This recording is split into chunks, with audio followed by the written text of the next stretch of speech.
नमस्कार दोस्तों। कहा जाता है लालच बुरी बला है और ये 100% सही बात है, क्योंकि लालच बुरी बला है। हमें अपने जीवन में ईमानदारी और सच्चाई से अपना कार्य करना चाहिए।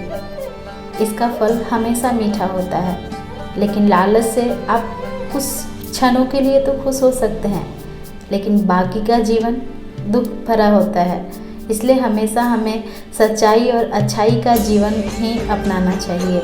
चलिए देखते हैं इस कहानी में। पूरे दिन काम कर कर के ना मेरी तो हड्डी पसली एक हो जाती है। पहले कितना अच्छा था, बच्चे स्कूल जाते थे, पति की ऑफिस थी, मैं पूरे दिन आराम करती थी। 10 बजने के बाद कोई काम नहीं होता था, बस एक बार नाश्ता बना लो, फिर उसके बाद आराम करो, पूरे दिन मस्त वाला आराम करो। अभी क्या है, पूरे दिन कभी ये बनाओ तो कभी वो बनाओ। ब्रेकफास्ट ही बनाना होता था, अब तो लंच भी बनाओ, उसके बाद कुछ स्नैक्स के लिए बना लो, 2-3 कप चाय भी हो जाता है। अब बच्चे जो सर खाते हैं ना, सो तो अलग है। कल से नवरात्रि है, अब तो और ज़्यादा काम होने वाला है। ये बच्चे तो और मेरा सर खा जाएंगे। कब ये स्कूल और ऑफिस खुलेंगे पता नहीं।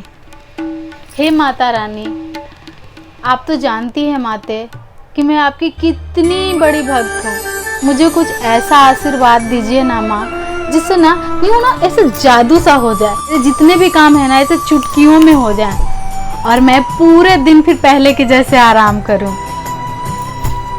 कुछ तो कर दो माँ।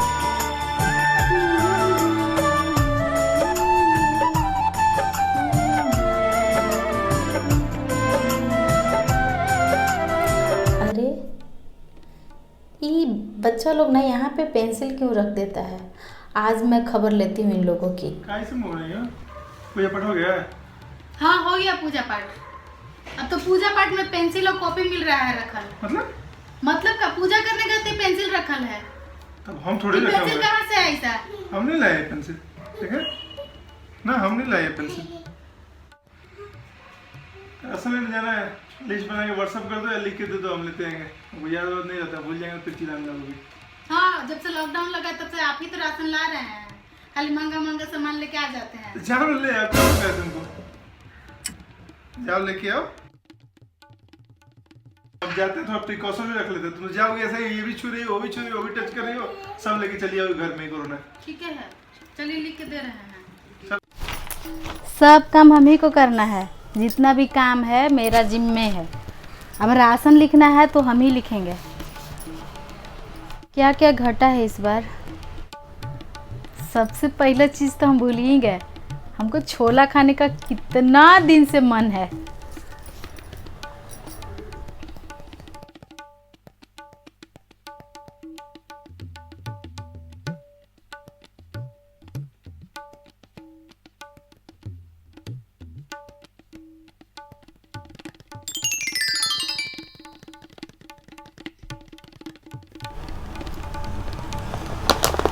अरे ये तो काबुली चना है। इसका मतलब ये है कि माता रानी मेरा बात सुन ली है और ये जो है वो जादुई पेंसिल है। बहुत बहुत धन्यवाद माता रानी, इतना जल्दी आप मेरी बात सुन लीजिएगा, ये तो मैंने कभी सोचा ही नहीं। और मुझे ये जादुई पेंसिल मिल जाएगा, अब तो मेरे सारे काम चुटकियों में हो जाएंगे। सबसे पहले तो मैं इस जादुई पेंसिल से ना अपने लिए ढेर सारे मेकअप मंगा लेती हूँ, फिर ढेर सारे गहने और ढेर सारी सुंदर सुंदर साड़ियाँ। तो मुझे सबसे पहले ना मैं अपना हमशक्ल बना लेती हूँ, जो कि घर का सारा काम करे, और मैं आराम से सारा मेकअप लगा करके, सारी ज्वेलरीज पहन करके और अच्छी अच्छी साड़ियाँ रोज़ पहन करके आराम से मैं बैठी रहूँगी सोफे पे।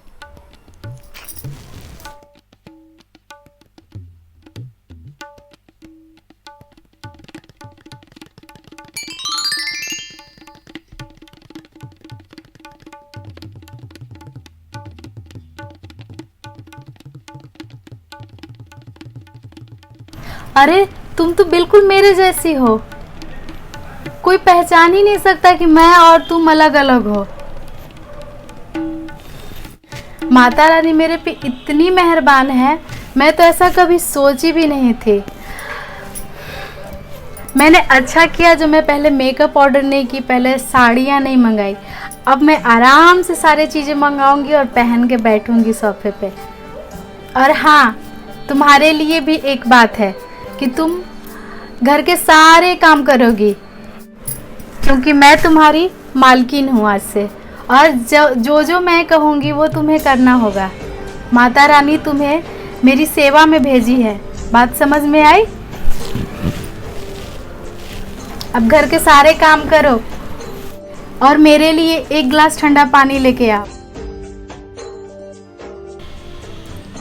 अच्छा जी, तो इनका प्लान है कि मैं इनकी नौकरानी बन के रहूँगी। नौकरानी तो मेरी जुत्ती ना बने, मैं तो रानी बनूँगी, रानी इस घर की। इतना बड़ा घर है, मैं इसकी रानी बन के रहूँगी। नौकरानी बनने के लिए मैं पैदा नहीं हुई, मैं तो रानी बन के राज्य करने के लिए पैदा हुई हूँ। अब मैं दिखाती हूँ रानी कौन है और नौकरानी कौन है।